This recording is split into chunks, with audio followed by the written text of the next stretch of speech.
पति की संतान पार्ट 1। प्रतिमा के आने से सविता की परेशानी बहुत कम हो गई थी, क्योंकि वह घर का सारा काम संभाल लेती थी। पहले सविता घर के बहुत से काम निपटा लेती थी, लेकिन जब से पति बीमार हुए थे और बिस्तर पकड़ चुके थे, तब से पार्ट टाइम काम वाली से उसका काम नहीं चलता था। उसे परमानेंट नौकरानी की ज़रूरत थी जो पूरा घर संभाल सके।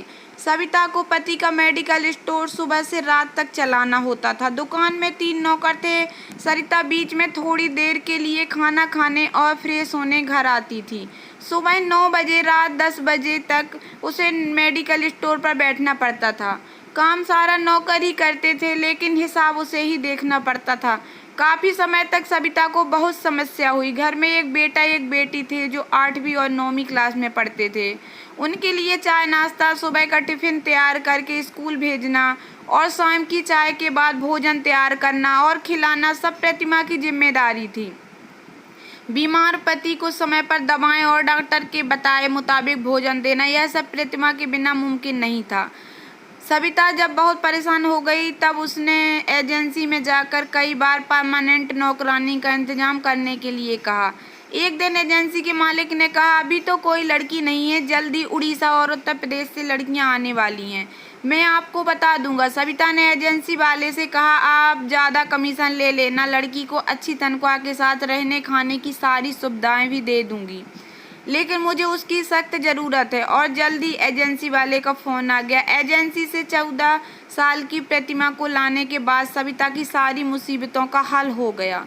प्रतिमा सुबह से रात तक चकरगिन्नी बनी रहती, पूरे घर का काम करती, घर के हर सदस्य का ध्यान रखती, हर समय पूरा घर साफ सुथरा रखता। प्रतिमा हमेशा काम करती नजर आती, ना कोई नखरा, ना कोई शिकायत और ना कोई छुट्टी।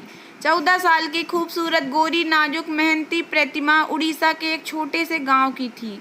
घर की माली हालत खराब थी, माँ बीमार थी, घर में 2 छोटे भाई थे, उसके पिता बचपन में ही गुजर गए थे। शुक्रवार को जब मेडिकल स्टोर बंद रहता था, तब सविता उससे बात करती, उससे पूछती, किसी चीज़ की कोई ज़रूरत हो तो बेझिझक कहना, खाने में जो पसंद हो बना कर खा लिया करो। प्रतिमा को पढ़ने का शौक था, सविता उसके लिए किताबें भी ला देती। पति राकेश के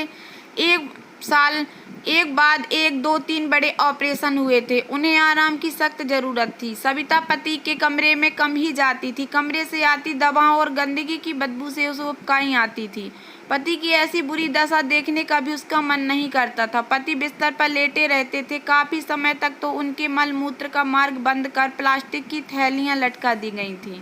उन्हें साफ करने का काम पहले तो एक नर्स करती थी, बाद में राकेश खुद करने लगे, लेकिन अब प्रतिमा ने इस जिम्मेदारी को संभाल लिया था। सविता को लगता था कि उसके पति की जिंदगी एक तरह से खत्म ही हो चुकी है, उन्हें वहाँ की जिंदगी बिस्तर पर ही गुजारनी है। ठीक हो भी गए तो पहले जैसे नहीं रहेंगे। सविता ने अपना कमरा अलग तैयार कर लिया था, अपनी ज़रूरतों के हिसाब से सब कुछ अपने कमरे में रख लिया था।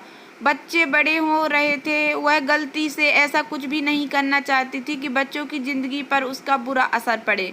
सविता की उम्र 41 साल थी और पति की उम्र 46 साल के आसपास। पिछले 1 साल से वह पति की दुकान और घर सब देख रही थी। आज राकेश को प्लास्टिक की थैली निकलवाने जाना था, लेकिन यह बहुत आसान काम नहीं था। सविता को साथ जाना था, लेकिन उसने कह दिया, मैं जाकर क्या करूंगी, मुझसे यह सब देखा नहीं जाता, तुम प्रतिमा को ही साथ ले जाओ, फिर मुझे दुकान भी देखनी, काम नहीं करूंगी तो पैसा कहाँ से आएगा। आप तब हुआ प्रतिमा की साथ जाएगी। राकेश अस्पताल से 3 दिन बाद घर वापस आए। उन्हें परहेज के साथ दवाएं समय पर लेनी थी। प्रतिमा बोर न हो, इस वजह से सविता शुक्रवार को उसे बच्चों के साथ बाहर घुमाने ले जाती। बच्चों को जो खाते प्रतिमा को खिलाया जाता। चाट, पकोड़े, गोलगप्पे। बच्चे पार्क में खेलते तो प्रतिमा भी साथ में खेलती। बच्चों के लिए कपड़े खरीदने जाते तो प्रतिमा के लिए भी खरीदे जाते। चाट खाते समय एक लड़के ने प्रतिमा से बात की, सविता को अच्छा नहीं लगा। लौटते समय सविता ने उससे पूछा, तुम इसे कैसे जानती हो? मेरे मुल्क का है मैडम। मुल्क के नहीं, राज्य के। मुल्क तो हम सबका एक ही है, सविता ने हंसते हुए कहा। फिर उसे समझाया, देखो प्रतिमा, तुम मेरी बेटी जैसी हो, इस उम्र में लड़कों से दोस्ती ठीक नहीं है। अभी तुम्हारी उम्र महज 16 साल है। अब प्रतिमा को अक्सर ऐसी हिदायतें मिलने टहलने लगी।